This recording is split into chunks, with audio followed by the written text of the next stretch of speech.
देश की हर छोटी बड़ी खबर स्टार न्यूज प्लस पर सबसे तेज सबसे पहले।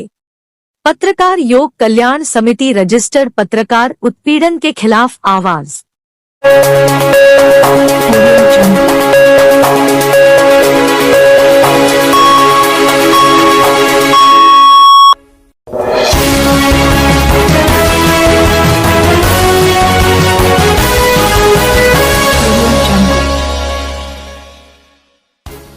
खबर उत्तर प्रदेश के बदायूं से। मुस्लिम वक्फ प्रॉपर्टी बदायूं पर ईसाई धर्म के पादरियों और धर्मगुरुओं ने किया कब्जा।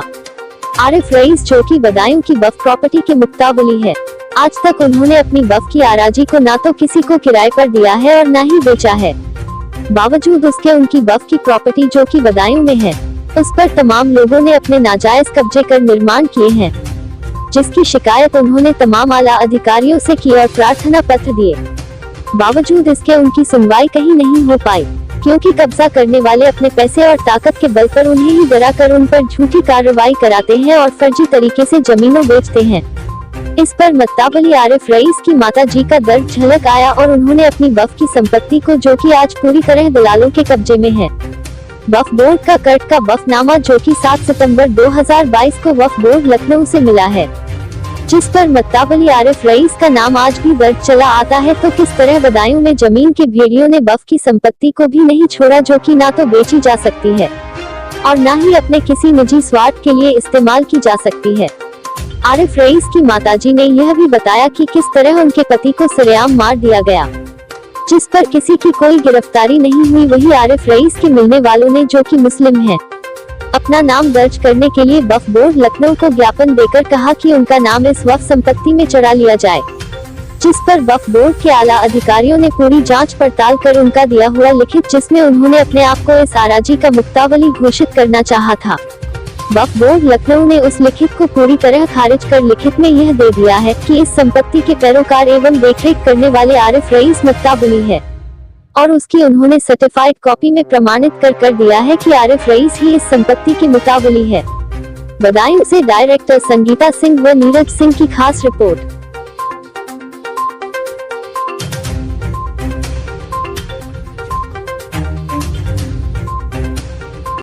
नमस्कार, आप देख रहे हैं स्टार न्यूज प्लस और मैं आपके साथ संगीता।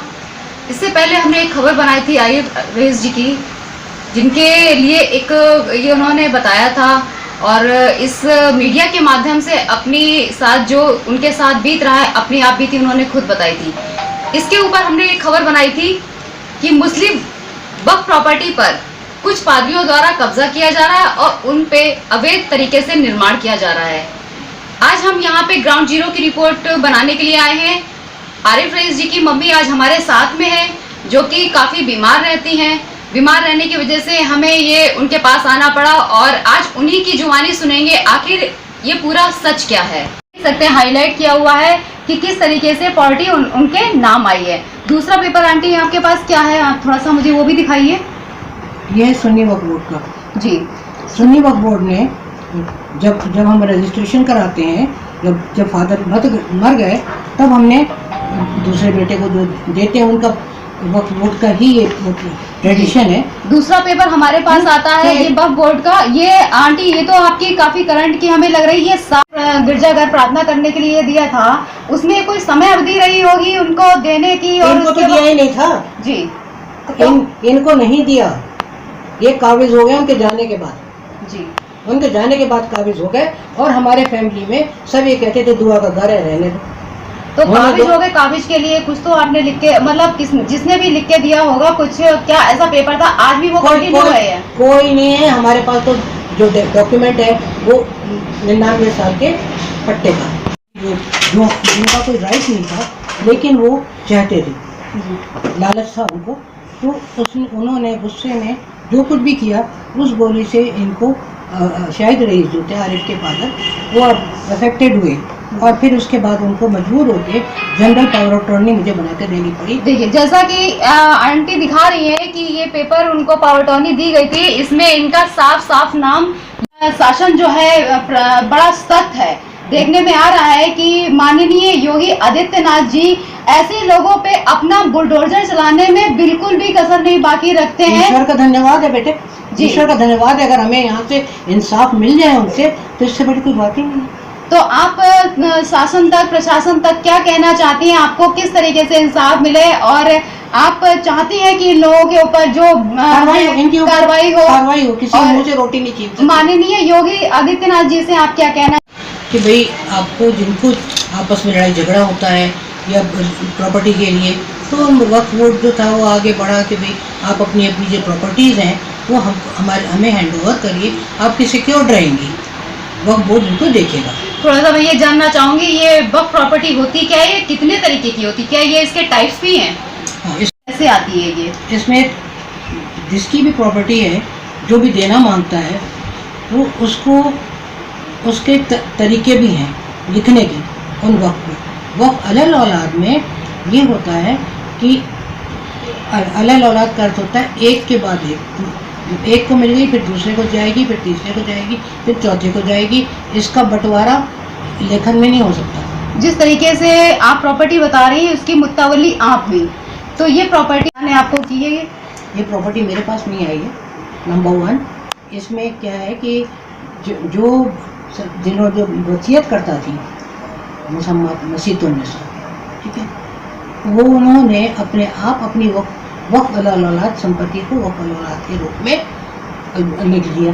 क्या पेपर है इससे रिलेटेड आपके पास कोई? बिल्कुल मेरे पास नहीं, सब वक्फ बोर्ड के पास भी है। जी दिखाइए, अभी आपके हाथ में कुछ पेपर भी दिखाई पड़ रहे हैं, जैसे कि आप दिखाइए थोड़ा सा ये पेपर आपके हाथ में। पहला पेपर कौन सा है?